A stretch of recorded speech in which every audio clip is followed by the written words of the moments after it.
Hi, it's Lynn with Soft Squares. Today I'm going to be rebinding an old quilt to give it a new fresh look.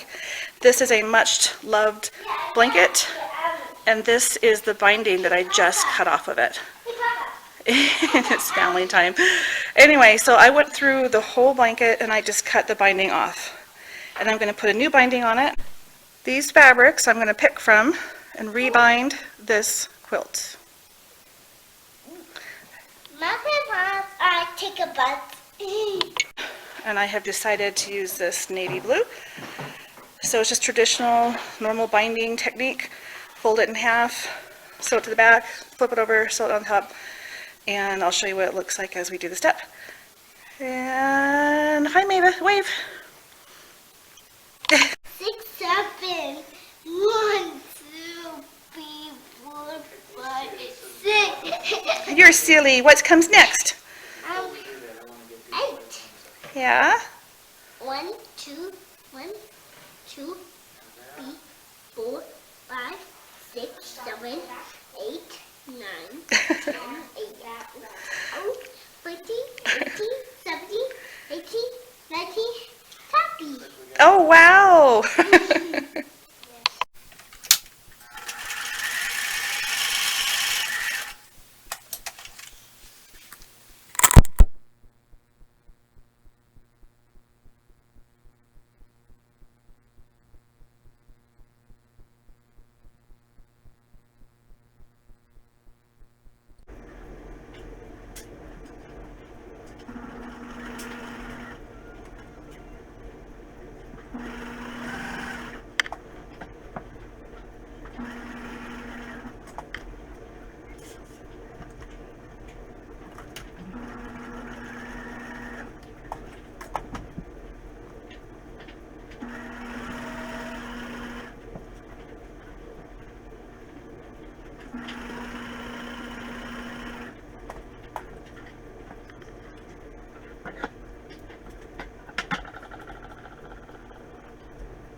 Alright, so I am done binding this quilt.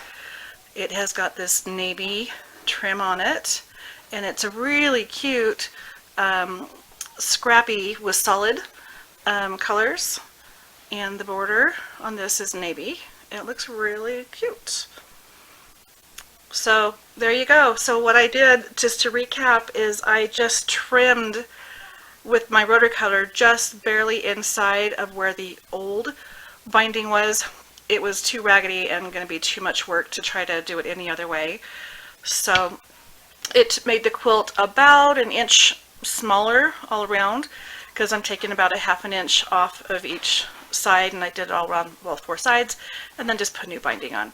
So it's still the same size, slightly different, but I'm very happy with this. This is a much loved, much worn quilt, and we'll see how many years they can get out of this binding.